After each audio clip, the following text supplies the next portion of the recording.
ஜெய் ஸ்ரீ மாத்ரே நமக. ஜெய் குருதத், ஜெய் குரு பரசுராம். நமஸ்காரம். நான் கரூர்லேருந்து வல்சலா பணிக்கர், பிரசன்ன ஜோதிடர். இன்றைக்கி நம்ம 2025ஆம் ஆண்டு புத்தாண்டு பலன்கள் துலா ராசிக்கு எப்படி இருக்குன்னு பார்க்க போகிறோங்க. இப்போ நான் சொல்லக்கூடியது பொதுவான பலன்கள் தான். உங்களுடைய இண்டிவிஜுவல் 100% அக்யூரேட்டான பலன்கள் வேணும் அப்படின்னா உங்களுடைய இண்டிவிஜுவல் ஹாரோஸ்கோப்பில் இப்போ என்ன திசாபுத்தி போயிட்டுருக்கு, கிரகங்களுடைய நிலைகள், கோச்சாரத்தில் கிரகங்களுடைய நிலைகள், இது எல்லாமே கால்குலேட் பண்ணி தான் நம்ம ஒரு 100% அக்யூரேட்டான பலன்களை சொல்ல முடியும். இருந்தாலும் நான் சொல்லக்கூடியது 90% கரெக்டாக தான் இருக்கும். இந்த 2025ஆம் ஆண்டு பிறக்குது இல்லையா, அது என்றைக்கு பிறக்குது அப்படின்னா மார்கழி மாதம் 16ஆம் தேதி உத்திராட நட்சத்திரம் 1ஆம் பாதம் தனுசு ராசி புதன்கிழமை பிரதமை தேதியில் இந்த 2025ஆம் ஆண்டு பிறக்குது. இந்த வருடம் பிறக்கும்போது துலா ராசிக்கு, உங்கள் ராசிக்கு கிரக நிலைகள் எப்படி இருக்குது அப்படின்னா, உங்களுடைய ராசிக்கு 3ஆம் இடத்துல சூரியனும், அதாவது லாபஸ்தானாதிபதி சூரியனும் சந்திரனும் உங்களுக்கு 3ஆம் இடத்துலையும், 2ஆம் இடத்துல புதனும், 5ஆம் இடத்துல சனியும் சுக்கிரனும், 6ஆம் இடத்துல ராகு, 12ஆம் இடத்துல கேது, அஷ்டமத்தில் குருவும், 10ஆம் இடத்துல செவ்வாயும் நீச்சமாக இருக்குது. இதுதான் உங்களுடைய ராசி அமைப்புப்படி நியூ இயர் அன்னைக்கு இருக்கக்கூடிய கிரக நிலைகள். இந்த 2025ஆம் ஆண்டு நீங்கள் எடுக்கக்கூடிய ஒவ்வொரு முயற்சியுமே வெற்றியை கொடுக்கணும் அப்படின்னு உங்களுக்காக நான் என்னுடைய அம்பாள் கிட்ட பிரார்த்தனை பண்ணிக்கிறேன். இந்த வருஷம் துலா ராசிக்கு ரொம்ப ரொம்ப சூப்பராக தான் இருக்குது. நிறைய மாற்றங்கள் இந்த வருஷத்தில் நீங்கள் சந்திக்க போகிறீங்க. ஆனால் நல்ல விதமான மாற்றங்கள் தான். இப்போ உங்களுக்கு சனி பயிற்சி இருக்குது. இந்த வருஷம் சனி பயிற்சி இருக்குது, குரு பயிற்சி இருக்குது, ராகுகேது பயிற்சி இருக்குது. நிறைய பயிற்சிகள் இருக்கனால பெரிய லெவலில் உங்களுக்கு மாற்றம் அப்படிங்கிறது உறுதியாக உண்டு. ஆனால் அந்த மாற்றங்கள் எல்லாமே நல்லபடியாக தான் இருக்கும். இந்த மார்ச் மாதம் சனி 6ஆம் இடத்துக்கு போகிறாரு. உங்களுக்கு ராசிக்கு 4, 5 கூடிய சனி 6ஆம் இடத்துக்கு போகிறாரு. மார்ச் 29ஆம் தேதி சனி பயிற்சி ஆகுது. இந்த சனி 6ஆம் இடத்துக்கு போகிறது ரொம்ப ரொம்ப சூப்பர். நீங்கள் தொழில் ஸ்தானமாக இருந்தாலும் சரி, உத்தியோகஸ்தானமாக இருந்தாலும் சரி, உங்களுக்கு நிறைய நன்மைகள் தான் நடக்க போகுது. ஏன்னா இவ்வளோ நாளாக உங்களுக்கு சனி 5ஆம் இடத்துலேருந்து 2ஆம் இடத்தை பார்த்துக்கிட்டு இருந்தார். அவருடைய 10ஆம் பறவை 2ஆம் இடத்துல வருமானத்தில் சிறு சிறு தடை அல்லது தாமதத்தை உண்டு பண்ணியிருப்பார். இப்போ 6ஆம் இடத்துக்கு போகிறதுனால அந்த வருமானம் அப்படிங்கிற இது உங்களுக்கு பிரச்சனை இல்லாமல் இருக்கும். அது இல்லாமல் குருவும் உங்களுக்கு அஷ்டமத்தில் தான் இப்போ இருக்கிறாரு. மே மாதம் 18ஆம் தேதிக்கு மேலே குரு பயிற்சி ஆகி உங்களுக்கு 9ஆம் இடத்துல போய் இருந்து பார்க்குறாரு. ரொம்ப ரொம்ப சூப்பருங்க. பாக்கிய ஸ்தானத்துக்கு குரு போகிறாரு. அப்போ என்னென்னா நல்ல பலன்கள்லாம் உங்களுக்கு உறுதியாக உண்டு. புதுசாக தொழில் ஆரம்பிக்கிறது அப்படின்னா தொழில் ஸ்தான அதிபதி உங்களுக்கு எப்படி இருக்காருங்கிறத பார்த்துட்டு புதுசாக தொழில் ஆரம்பிங்க. ஆனால் தொழிலுக்கு பார்த்திங்கன்னா உங்களுக்கு நன்மையும் கிடையாது, தீமையும் கிடையாது, பேலன்ஸ்டாக தான் இருக்குது. ஏன்னா 10ஆம் இடத்துக்கு பார்த்திங்கன்னா சனியோடைய பார்வை கிடையாது, குருவோடைய பார்வை கிடையாது, ராகு கேதுவோட டிஸ்டர்பன்ஸ் எதுவுமே இல்லை, எம்டியாக தான் இருக்குது. அதனால் 10ஆம் இடத்துக்கு எந்தவித பிரச்சனையும் இல்லை. ஆனால் நீங்கள் புதுசாக தொழில் ஆரம்பிக்கிறீங்க அப்படின்னா உங்களுடைய 10ஆம் அதிபதி அதே மாதிரி தொழில் ஸ்தானத்துக்கு இப்போ என்ன தசாபுத்தி போகுது, இது எல்லாமே உங்களுடைய ஃபேமிலி ஜோசியர்கிட்ட கன்சல்ட் பண்ணிவிட்டு புதுசாக நீங்கள் ஆரம்பிங்க. ஆனால் தொழிலை பொறுத்த வரைக்கும் நல்லது தான். ஏன்னா 6ஆம் இடத்துலேருந்து சனி 12ஆம் இடத்தை பார்க்குறாரு. விரயம் அப்படிங்கும்போது இவ்வளோ நாளாக இருந்த விரயங்கள் எல்லாம் போகும். புதுசாக ஒரு இன்வெஸ்ட்மெண்ட்டு இந்த மாதிரி விஷயங்கள் உங்களுக்கு வரும். அதே மாதிரி கொஞ்சம் அலைச்சல்கள் இருக்குது. 12ஆம் இடத்தை பார்க்குறனால வெளியூர், வெளிமாநிலம், வெளிநாடு பிரயாணங்கள் உண்டு. உத்தியோக ரீதியாகவோ அல்லது தொழில் ரீதியாகவோ நிறைய அலைச்சல்களை சந்திக்கிற மாதிரி இருக்கும். ஆனால் அது எல்லாமே உங்களுக்கு அனுகூலமாக தான் மாறும். ஏன் அப்படின்னா சனி உங்களுக்கு 5 கூடையவருங்க. அப்போ அதிர்ஷ்டத்தை கொடுக்குறாரு. அப்போது நீங்கள் ட்ராவல் எவ்வளோ தூரம் பண்ணுறீங்களோ அது மூலிமா ஒரு அனுகூலமும் ஒரு அதிர்ஷ்டமும் உங்களுக்கு உறுதியாக உண்டு. நல்ல வருமானம் அப்படிங்கிறதும் நிரந்தரமான வருமானம் அப்படிங்கிறது இந்த 2025 உறுதியாக உங்களுக்கு உண்டு. உத்தியோகத்தில் இருக்கிறவங்களுக்கு இவ்வளோ நாளாக நீங்கள் செய்த விஷயங்கள் மேலிடத்துக்கு தெரியாமல் இருக்குது, ஒரு விஷயம் அங்கீகரிக்க முடியாமல் இருந்திருக்காங்க அப்படின்னாலும், அல்லது உங்களுக்கு உழைப்புக்கேற்ற பலன் கிடைக்காம இருந்திருந்தாலும், இந்த சனி 6ஆம் இடத்துக்கு போனோன்னே நீங்கள் யார், நீங்கள் நிறைய எத்தனை விஷயங்கள்லாம் செஞ்சுருக்கீங்க, உங்களோட முயற்சிக்கேற்ற பலன்கள் எல்லாமே தானாக தேடி கிடைக்கும். ஏன்னா 6ஆம் இடம்ங்கிறது உழைப்பு ஸ்தானம் தான், உத்தியோக ஸ்தானம் தான். சனி எந்த எந்த ராசிக்கு எந்த ஸ்தானத்துக்கு போகிறாரோ அந்த இடத்த வந்து விருத்தி பண்ணி விடுவார். அவருடைய பார்வைகள் தான் வந்து கஷ்டம். ஆனால் 6ஆம் இடத்துலேருந்து அஷ்டமஸ்தானத்தை தான் பார்க்குறாரு. அப்போ வந்து உங்களுக்கு கண்டம் சொல்லக்கூடிய அமைப்புகள்லாம் கிடையவே கிடையாது. 6ஆம் இடத்துல இருக்கனால உத்தியோகஸ்தானம்ங்கிறதுனால உத்தியோகத்தில் நிறைய புது புது மாறுதல்கள், உங்களுக்கு நிறைய நன்மைகள் தான் நடக்கும். ப்ரொமோஷன் கிடைக்கும், சேலரி இன்க்ரிமெண்ட் கிடைக்கும், நல்ல பிளேஸ்மெண்ட், இந்த மாதிரி விஷயங்கள்லாம் உங்களுக்கு கிடைக்கும். படித்து முடித்தோன்னே வேலை கிடைக்கிறவங்க, வேலைக்காக வெயிட் பண்ணிட்டு இருக்கவங்களுக்கு வேலை கிடைக்கும். இவ்வளோ நாளாக ஒரு கம்பெனி, பெரிய கம்பெனியில் வேலை பார்த்தா நல்லாயிருக்கும்னு நீங்கள் நினச்சிட்டு இருந்திருப்பீங்க. அந்த ஆப்பர்ச்சுனிட்டி இப்போ தானாக தேடி வரும். கப்புன்னு பிடிச்சி அங்கே போய் சீட்டில் போய் உட்காந்துருங்க. துலா ராசிக்கு சனி பயிற்சி, குரு பயிற்சியெல்லாம் ரொம்ப சூப்பராக இருக்குது. அதே மாதிரி மே மாதத்துக்கு அப்புறம் வந்து 14ஆம் தேதி, மே 14ஆம் தேதி வந்து ராகு வந்து உங்களுக்கு 5ஆம் இடத்துலையும் கேது 11லேயும் வருது. நல்ல லாபம் ஈட்டக்கூடிய அமைப்புகள், தொழில் மூலிமா நல்ல லாபம், உத்தியோகம் மூலிமா லாபம், வருமானம், ப்ரமோஷன் இதெல்லாம் கிடைக்கும். திடீர்னு ஒரு அதிர்ஷ்டங்க உங்களுக்கு உத்தியோக ரீதியாவாக இருந்தாலும் சரி, தொழில் ரீதியாவாக இருந்தாலும் சரி, திடீர்னு ஒரு அதிர்ஷ்டம் உங்களுக்கு கிடைக்கும். ஒரு சிலர் வந்து ஃபாரினுக்கு வேலைக்கு போகணுன்னு ட்ரை பண்ணிட்டு இருப்பீங்களா, அவங்கெல்லாம் வந்து இந்த மார்ச்சுக்கு அப்புறம் ட்ரை பண்ணுங்கள். உங்களுக்கு மே மாதம் வரக்கூடிய ராகு கேது பயிற்சி ரொம்ப ப்ளஸ் பாயிண்ட்டாக தான் இருக்குது. அதனால் உங்களுக்கு கண்டிப்பாக ஃபாரினில் போய் வேலை பார்க்குறது, ஐடி ஃபீல்டில் இருக்கவங்களுக்கு இதுக்கெல்லாம் வந்து சூப்பரான டைமு. கரெக்டாக இதை யூட்டிலைஸ் பண்ணிக்கோங்க. திருமண பிரார்த்தத்தை பொறுத்த வரைக்கும் களத்திர ஸ்தானத்துக்கு வந்து பார்த்திங்கன்னா இவ்வளோ நாளாக சனியுடைய பார்வை உங்களுக்கு வந்து உங்களுடைய ராசிக்கு 5ஆம் இடத்துல இருந்து சனியுடைய பார்வை இருந்துச்சு. அதனால் உங்களுக்கு ஏதோ ஒரு தடை தாமதம் இந்த மாதிரி விஷயங்கள்லாம் இருந்திருக்கும். பட் ஆனால் இப்போ வந்து 6ஆம் இடத்துக்கு போகிறதுனால உங்களுக்கு பெருசாக வந்து அந்த தடை தாமதம் எல்லாம் இல்லை. அதே மாதிரி குருவோடைய அனுகிரகம் இருக்குது, பாக்கியஸ்தானமும் இருக்கனால உங்களுக்கு வந்து களத்திர திருமணம்ங்கிறது வந்து விரைவாக நடக்கும். திருமணத்தில் இருந்த தடை தாமதம்லாம் நீங்கும். திருமண பிராப்தம் இந்த வருஷம் வந்து உறுதியாக உண்டு. முக்கியமாக வந்து உங்களுக்கு புத்திர பாக்கியம் உண்டுங்க. யாராவது ரொம்ப நாளாக வந்து சில விஷயங்கள் வந்து ட்ரை பண்ணிட்டு இருந்திருப்பீங்க, கல்யாணம் ஆகி குழந்தை இல்லாமல் இருக்கும், டெஸ்ட் எடுத்து பார்த்துருப்பீங்க. அப்போ வந்து உங்களுக்கு அந்த ரிசல்ட்டில் வந்து நார்மல் வந்துடும். ஆனால் என்ன ரீசன்னே தெரியாமல் இருந்திருக்கும். அவங்கெல்லாம் வந்து சரி ஓகே வெயிட் பண்ணி பார்த்துட்டு டெஸ்ட் டியூப் பேபி ஐவிஎஃப்க்கு ட்ரை பண்ணிட்டு இருந்திருப்பீங்க. ஆனால் அதுவும் சம்டைம் ஃபெயிலியர் ஆகிருக்கும். அவங்கெல்லாம் என்னென்னா இந்த காலகட்டத்தில் நீங்கள் ட்ரை பண்ணுங்கள். அதாவது மே மாதம் இருக்கு இல்லைங்களா, 14ஆம் தேதி ராகு வந்து 5ஆம் இடத்துக்கு வராரு. உங்களுக்கு 6ஆம் இடத்துலேருந்து ராகு 5ஆம் இடத்துக்கு வராரு. குரு வந்து பாக்கியஸ்தானத்துக்கு 9ஆம் இடத்துக்கு போகிறாரு. குரு வந்து உங்கள் ராசியையும் பார்க்குறாரு, 5ஆம் அதிபதியும் பார்க்குறாரு. அப்போ 5ஆம் இடத்தையும் பார்க்குறாரு. அப்போ வந்து என்னன்னா 100க்கு 200% வந்து நீங்கள் வந்து ஐவிஎஃப் ட்ரை பண்ணுறது சக்ஸஸ் ஆகும். டெஸ்ட் டியூப் பேபி ஐவிஎஃப்லாம் போகிறீங்க இல்லையா, அதெல்லாமே வந்து 100க்கு 200% சக்ஸஸ் ஆகும். இந்த டைம் நான் சொல்லக்கூடிய டைமில் வந்து நீங்கள் ட்ரை பண்ணுங்கள். அதுக்கு முன்னாடி குலதெய்வ வழிபாடு, புற்று வழிபாடு பண்ணணும்.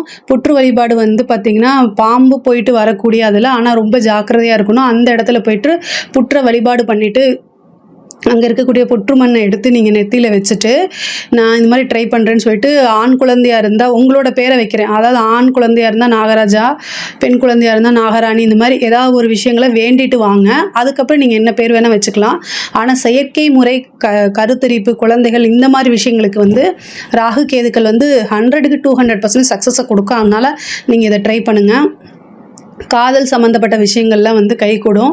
இது வரைக்கும் லவ் ஃபெயிலியர் இந்த மாதிரி விஷயங்கள் நடந்தால் கூட இந்த டைம் வந்து பிரிந்தவர்கள் ஒன்று சேர்றது, அதே மாதிரி பிரேக்கப் ஆனது கூட ஒன்று சேர்றதுக்கு உண்டான வாய்ப்புகள் இருக்குது. மூவ் ஆன் பண்ணி போகக்கூடிய அமைப்புகள் நிறைய பேத்துக்கு இருக்குது. உங்களுக்கு 2-7 கூடிய செவ்வாய் வந்து நீச்சமாக இருக்குது 10ஆம் இடத்துல. தொழில் ரீதியாக உங்களுக்கு நிறைய ப்ரெஷரு, மைண்டு ப்ரெஷர் இந்த மாதிரி விஷயங்கள்லாம் அப்பப்போ வரத்தான் செய்யும். பட் ஆனால் அதெல்லாம் வந்து ஃபேமிலிக்குள்ளே காமிக்காதீங்க. கணவன் மனைவியிடையே ரொம்ப அட்ஜஸ்ட்மெண்ட் அப்படிங்கிறது ஒரு ரொம்ப இம்பார்ட்டண்டான விஷயம். ஸோ அதை பண்ணுங்கள். ஏன்னா மே மாதத்துக்கு அப்புறம் வந்து குருவோடைய அனுகிரகம் வந்து குடும்பஸ்தானத்துக்கு இருக்காது. எக்கனாமிக்கலாக வளர்ச்சி வரும். அந்த பணத்தை வச்சுக்கிட்டு என்ன செய்கிறது, அது குடும்பத்துக்காக தானே சம்பாதிக்கிறீங்க. ஸோ குடும்பத்துடைய சூழ்நிலைகள், அவங்க என்ன சுச்சுவேஷன்ஸில் இருக்கிறாங்க, குடும்ப நபர்கள் என்ன சுச்சுவேஷனில் இருக்காங்க, உண்மையாக அவங்களுக்கு என்ன தேவைப்படுது, இதை எல்லாமே புரிஞ்சுக்கிட்டு நடக்கிறது ரொம்ப முக்கியமானது. மருத்துவ செலவு அப்படிங்கிறது உறுதியாக உண்டுங்க. ஏன்னா சனி வந்து 6ல் இருந்து 12 பார்க்குறாரு. அது அந்த மருத்துவ செலவுங்கிறது வந்து நீங்கள் இது போயிட்ட ஒரு மாஸ்டர் செக்கப்போ அல்லது சின்னதாக ஏதாவது ஹெல்த் சம்மந்தமாக பிரச்சனை அப்படின்னா உடனடியாக மருத்துவரை கலந்து ஆலோசிச்சுட்டு அதுக்கு தகுந்த மாதிரி பார்த்துருங்க. 1000-500ல் முடியக்கூடியதை வந்து பல லட்சங்களை செலவு பண்ணுறது மாற்றி விட்றாதீங்க. அதனால் உடல் ரீதியாக இருக்கக்கூடிய பிரச்சனைகளை ரொம்ப பார்த்துக்கணும். வண்டி வாகனங்களில் போகும்போது ரொம்ப கவனமாக இருக்கணும். புதுசாக வீடு கட்டக்கூடிய அமைப்புகள் இருக்குது. வாகனங்கள் தொழிலுக்காகவோ அல்லது உத்தியோகத்துக்காகவோ வாகனங்கள் வாங்குறது, இடம் வாங்குறது இந்த மாதிரி அமைப்புகள் இருக்குது. 2025ல் நீங்கள் எதிர்பார்த்துட்டு இருந்த ஒரு கனவு, இது வரைக்கும் அதுக்காக வெயிட் பண்ணிட்டு இருந்திருப்பீங்க, அது நிறைவேறதுக்கு உண்டான அமைப்புகள் உறுதியாக உண்டு. படிப்பு பொறுத்த வரைக்கும் படிப்பில் ரொம்ப கவனமாக இருக்கணும். அதாவது இந்த சனியுடைய பார்வை வந்து உங்களுக்கு படிப்பு ஸ்தானத்துக்கு இல்லை, அதனால அது ரொம்ப ரொம்ப பெஸ்ட்டு. குருவோடைய பார்வை இருக்குது, அதனால நல்லா படிங்க, நல்ல மார்க் எடுக்கக்கூடிய அமைப்புகள்லாம் இந்த வருஷம் வருது. ஹயக்ரீவர் வழிபாடு பண்ணுங்கள். படிப்பை பொறுத்த வரைக்கும் ரொம்ப சூப்பராக இருக்குது. உயர்கல்வியிலையும் நல்ல அமைப்பு இருக்குது. படிப்பில் ஆனால் ரொம்ப ரொம்ப ஃபோக்கஸாக இருந்தால் தான் நீங்கள் நினச்ச ரிசல்ட்டை கொண்டு வர முடியும். அதனால் படிக்கக்கூடிய குழந்தைகள் ரொம்ப கவனமாக இருக்கணும். துலா ராசியில் இருக்கக்கூடிய குழந்தைகளுடைய பேரண்ட்ஸ் வந்து அவங்களுடைய ஃபோக்கஸ் எங்கே இருக்குது அப்படிங்கிறத பார்க்கணும். ஏன்னா 4ஆம் அதிபதி 6க்கு போகிறாரு. அப்போ வந்து புக் எடுக்கும்போது வேறு சோஷியல் மீடியாவுக்கு போகிறது, இந்த மாதிரி சில தொந்தரவுகளை கொடுத்துருவாரு. அதனால் அதே மாதிரி கடன் ரீதியான இருந்த பிரச்சனைகள் அனைத்துமே உங்களுக்கு 2025ல் கண்டிப்பாக அந்த ப்ராப்ளம் எல்லாமே சால்வ் ஆயிரும். ஒரு பனி மேக மூட்டமாக இருக்குது அப்படின்னா சூரியன் வந்தோன்னே அது எப்படி பளிச்சுன்னு காணா போயிடுதில்ல, அது மாதிரி உங்களுடைய அத்தனை பிரச்சனையும், முக்கியமாக கடன் பிரச்சனையும் இந்த வருஷம் வந்து காணாமல் போயிடும். தொழிலுக்காக பிஸ்னஸ்க்காக கடன் வாங்கி அதனால் மன உளைச்சல் இருந்துச்சு அப்படின்னா இந்த வருஷம் அதுக்குண்டான அமைப்பு வருது.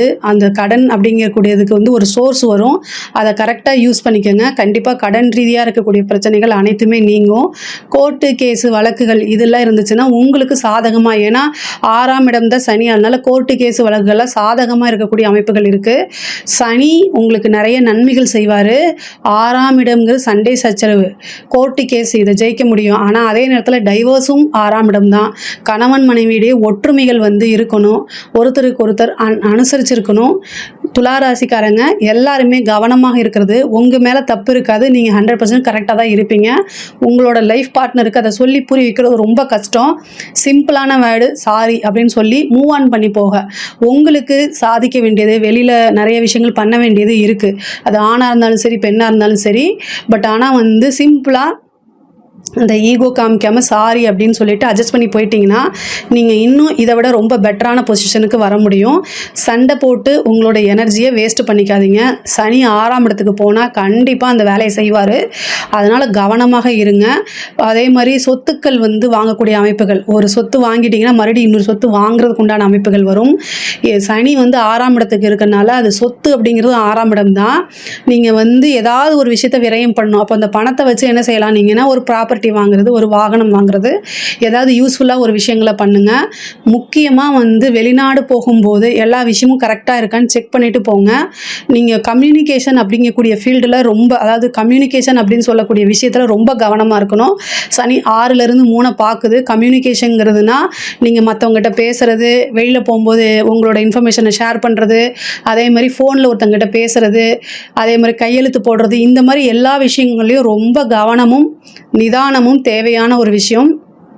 துலா ராசியை பொறுத்த வரைக்கும் எல்லாத்துலேயுமே மைண்டு தான் அவங்களுக்கு ஃபஸ்ட்டு பேசும். ரொம்ப ரொம்ப நிதானமாக தான் செயல்படுவாங்க.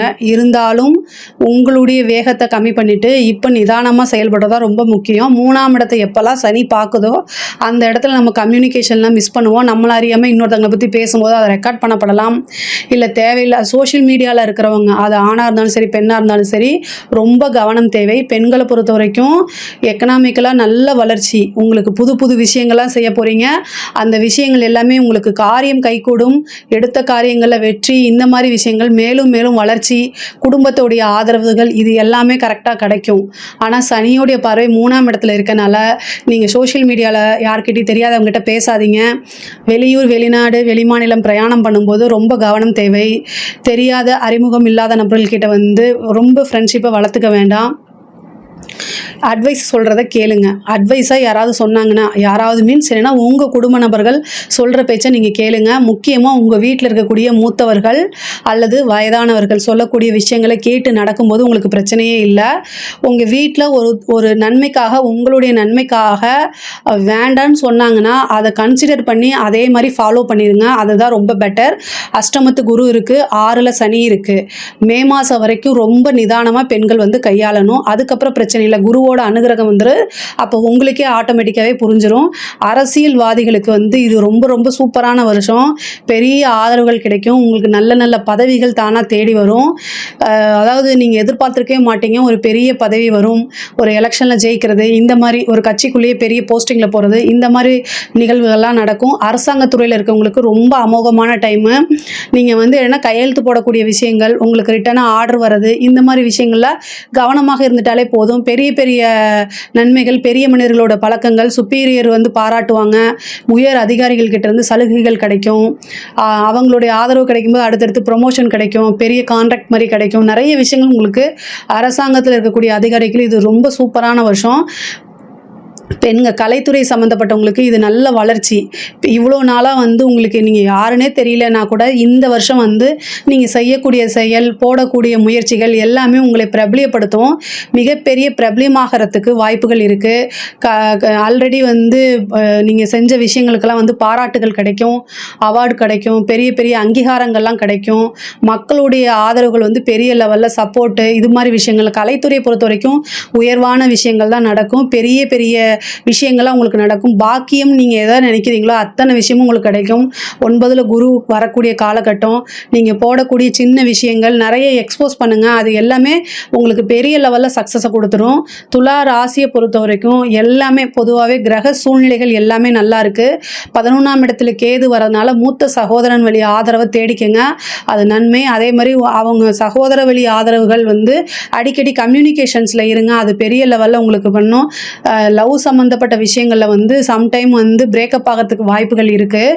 ஏன் அப்படின்னா ராகு வந்து ஆல்ரெடி நல்லா போயிட்டு இருக்கிறத வந்து பிரிச்சு விடுறதுக்கு உண்டான வாய்ப்பு இருக்குது. அதனால் அதை பார்த்துக்கங்க.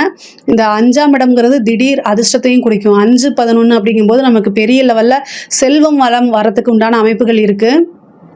ராகு கேது ரொம்ப அருமையான நிலையில் இருக்குங்க. நீங்கள் வந்து முன்னேறணும் அப்படின்னு நினச்சிங்க அப்படின்னா இந்த ராகு கேதுக்கு அப்புறம் ஏதாவது ஒரு விஷயத்த கண்டிப்பாக நீங்கள் செய்யுங்க.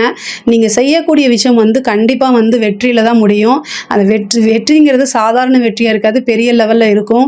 ஏதாவது நம்ம உழைக்கணும், நம்ம காசு பணம் சம்பாதிக்கணும் அப்படின்னா இந்த 2025 போடுற எஃபர்ட்டு தான் வந்து உங்களோட லைஃப் செட்டில்மெண்ட்டுன்னு வச்சுக்கோங்களேன். அந்த லெவலுக்கு வந்து கிரகங்களுடைய சூழ்நிலை வந்து ரொம்ப சூப்பராக இருக்குது.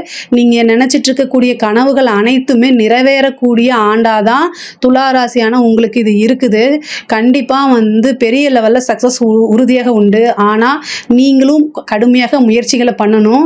6ஆம் இடம்ங்கிறது வந்து கோர்ட்டு கேஸ் மட்டும் கிடையாது, உழைப்பும் 6ஆம் இடம் தான். ஸோ நீங்கள் எவ்வளவுக்கு எவ்வளோ உழைக்கிறீங்களோ அத்தனை அளவுக்கு அள்ளி கொடுத்துருவாரு. சனியும் கொடுத்துருவாரு, குருவோடைய பார்வையும் இருக்குது. சனியும் 3ஆம் இடத்தை பார்க்குறாரு, குருவும் 3ஆம் இடத்தை பார்க்குறாரு. இந்த 3ஆம் இடம்ங்கிற முயற்சி, நீங்கள் எந்த அளவுக்கு முயற்சி போடுறீங்களோ உங்களோட முயற்சிக்கு ஏற்ற பலன் உறுதியாக உண்டு. பாக்கியத்தில் இருக்கக்கூடிய குரு வந்து குபேரனுக்கு ஒப்பான நிதி நிலையை கொடுக்கக்கூடியது. அதனால் நீங்கள் என்ன செய்யணும் அப்படிங்கிறத பிளான் போட்டு எழுதி வச்சுக்கோங்க, உறுதியாக உண்டு. ஏன்னா இந்த வருஷம் பிறக்கும் போதே வந்து பாக்கியாதிபதி புதன் வந்து உங்களுக்கு 2ஆம் இடத்துல தான் இருக்காரு. என்ன இண்டிகேட் பண்ணுறாரு? நல்ல வருமானம் வரும் அப்படிங்கிறத இண்டிகேட் பண்ணுறாரு. அதனால் துலா ராசியை பொறுத்த வரைக்கும் இந்த 2025ங்கிறது ரொம்ப சூப்பரான வருஷமாக இருக்குது. இதில் ஏதாவது சந்தேகங்கள் இருக்குது அப்படின்னா கமெண்ட்ஸில் கேளுங்க, நான் கண்டிப்பாக ஆன்சர் பண்ணுறேன். நம்மளுடைய சேனலை லைக் பண்ணுங்கள், ஷேர் பண்ணுங்கள், சப்ஸ்கிரைப் பண்ணுங்கள். நன்றி, வணக்கம்.